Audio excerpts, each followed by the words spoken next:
Good morning, party people.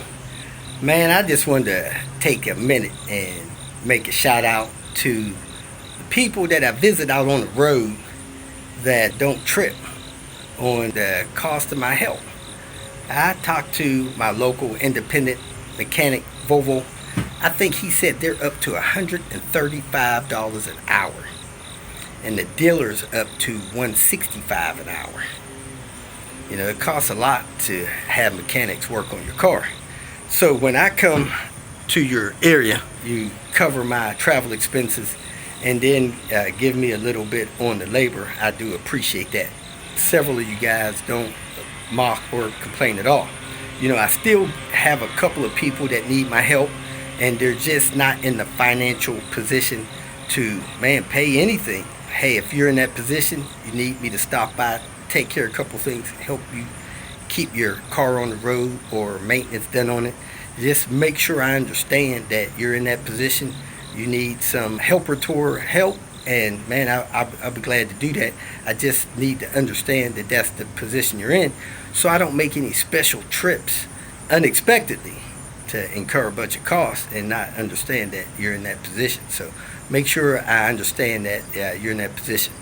You know, a lot of times while I'm on the road and even helping people, they'll say, "Hey Robert, I need you to fix my parking brake and replace my timing belt. How much will that cost?" Man, we seen by dealing with Byron's parking brake, that could take 2 days. You know, I heard a guy in Chicago said he was quoted over $1,000 to get his parking brake situation fixed. Now, if it's something easy, it may take 3 or 4 hours. Night in the hotel, you're looking at $550 plus your parts. Hope you got those. So then the timing belt, normally 2-hour job, you're looking at $550. You know, which is cheap on labor. For 4 hours labor and another 4 hours labor, shoot, that'd be over $1,000 at a shop. But I appreciate those that don't whine and complain. Heck, even if you just cover the hard expenses, I'm okay with that. You know, when you cover my travel there, my hotel, my meals, you may be looking at $150, $200. I don't get a dime in my pocket, and you get your car fixed. But hey, I'm okay with that. I've signed up for that. I don't have any competition on that. Those of you that covered the expenses and give me some more for the road, I do appreciate that. I want to say thank you. Occasionally, believe it or not, I'll have somebody say, "Hey Robert, how much does it cost to get my parking brake fixed and my timing belt replaced?" I'll say, "Man, you're probably looking at $600. I get there, and they'll say, "Oh, while you're at it, can you take care of this?" And then I'll see this busted tie rod in. "Man, you need to get this done." And then I'm running back and forth to the junkyard. We're ordering parts, buying parts, rotors and stuff from the auto parts store. I'm taking parts out of my parts bin in the back of my car, and it's time to leave. Well, heck, we started out with parking brakes and a timing belt job, which would have been, $450, $550. Now you done thrown in fixing seats, fixing actuator locks, fixing mirrors, replacing brake pads and rotors. So I'm there another day and another 7 hours worth of labor, and I say, "Hey, you could cover my costs, which is about $400, or you could cover my costs and some labor, which is $1,200, and they have a fit." They say, "Hey, you told me $550. How we get to $1,200? We got to $1,200 because you added 9 things to the list of stuff that needed to be fixed. If you didn't want me to fix that stuff, you should have said, 'Hey, Robert, let's stick with the parking brake and the timing belt. Don't do nothing else, because other things cost time and money too. Parts and time and money, And then they whine and like they want to get, really doesn't bother me at all. Man, if I tell you what I've been through in life, you would be like, "Dang, so you whining about cost to repair your car doesn't really bother me, but it is a sad situation. Kind of appreciate the guys and gals that understand and just say, hey Robert, I'm glad to have your help. Here you go. My car's in better shape. Have a nice trip. You and Diane. Hope you have a great meal. Or heck, let's go out to eat together and hang out for 2 or 3 hours. So anyway, just wanted to give a shout out to those that, send donations, appreciate the time and effort of my coming to their spot and helping, and understand that, doing long tickets, 5, 6, 7, 8 hours takes time, and it costs money and parts. And then kicking me something for labor. I appreciate it. So hope you enjoyed today's video. Finally got the AC compressor replaced in Panther. Found another issue. Got to go deal with today, and hopefully hit the road going to Springfield, Missouri early tomorrow morning. Welcome to Hanging Out with Robert. That's me. This video contains things that I encounter throughout the day. If for some reason I complete a task and you would like to see the details, you could click on the link in the description area below. This video also contains tips and tricks that I learned throughout the years. I plan on leaving this video accessible for about 30 days. After that, you can view it through my Patreon account. Thank you very much for watching. Just stopped by Nordic. Got my AC drawn down, so I didn't have to discharge it into the atmosphere, mess up this global warming situation we got going on here. So I'm going to go home, get this thing in position, let it cool down so I can get this AC compressor replaced. Let's roll.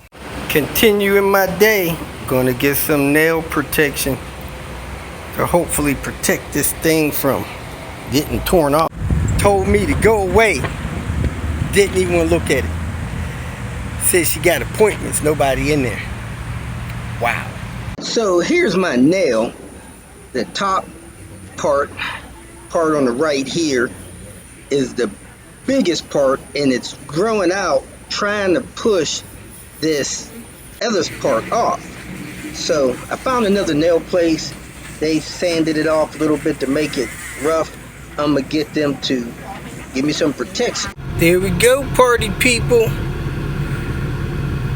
Man, it feels a little funny. I tried to get him to paint it yellow like Queen Bee. He said he didn't have that color yellow, so I just did clear. Told me come back a couple weeks for a touch-up. I just want this thing to grow out, man, without that split in it. Holding it down, the OPP. In this video, we're going to be fixing the ceiling fan. One day we pulled the chain, and the chain pulled totally out of that hole there. So now the chain is inside and it broke, and this is how you fix it. First thing you do, you get a Phillips screwdriver and take these 3 screws out like that. One there, one over there, and one over there. When you take all 3 screws out, this center section will fall down. Now you want to make sure both power switches is off, and it may be even better if you throw the circuit breaker for this light fixture. So make sure you don't have no power coming through there to your wall. It's gonna fall. Damn it, it fell all the way. Yeah, sheesh. You want to hold your light fixture up because it might fall down. If it falls down, then you're going to have a mess on your hands. So now I got to get a twister and put these 3 black wires back together and then hook these white ones back together. The white ones look like they plug in. So once you got your light fixture down and out of the way, it looks like I'm going to have to take this loose and see if I could get a chain back in there, or I'll have to replace that.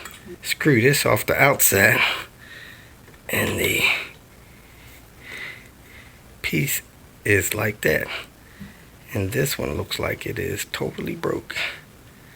So you could undo all the electrical connectors to it, or you could find a replacement. I could see a little bit of the chain in that little hole there, but let me try to see if I can pop that open and fix that. But I really need to find the breaker for this and switch the breaker off so I don't get electrocuted. I got this piece disconnected, which is the switch that spins around and changes those contacts in there.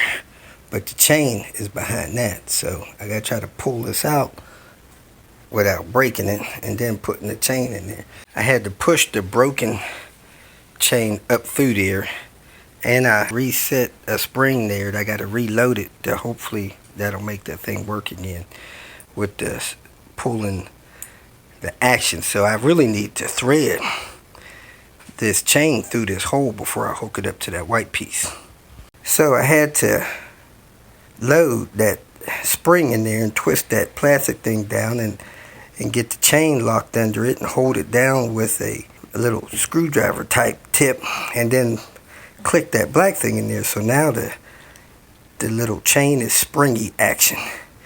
So now I'm going to snap it back together with that in the right direction, and then fish it through there and put this on there, and then I got to reconnect these wires.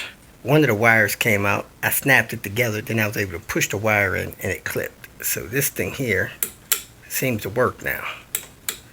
Now I got to connect all three of these black wires back up with a twisty tie thing, and then plug that white wire back in with that light fixture, because there's a white plug-in and a black twisty in, and then I could set that back in position and screw it in place, and we'll be good to go. So let me go find my twisty thing out of my car. Connected the wires, pushed everything back up in there, and now we're gonna flip the switch, put the 3 screws back in, and this seems like it's gonna work as long as nobody does pull-ups on it. I'll put this fancy one on there instead of the weak poker chip they had on it. If you feel that this information was useful, please like it and share it with your social media friends. You can subscribe to my channel so that you will get notifications of future videos that I post. You can follow me on Twitter, and if you need to contact me directly, please visit my website. And if you have any questions, leave them below, and someone or myself will reply to them. Again, thank you very much for watching.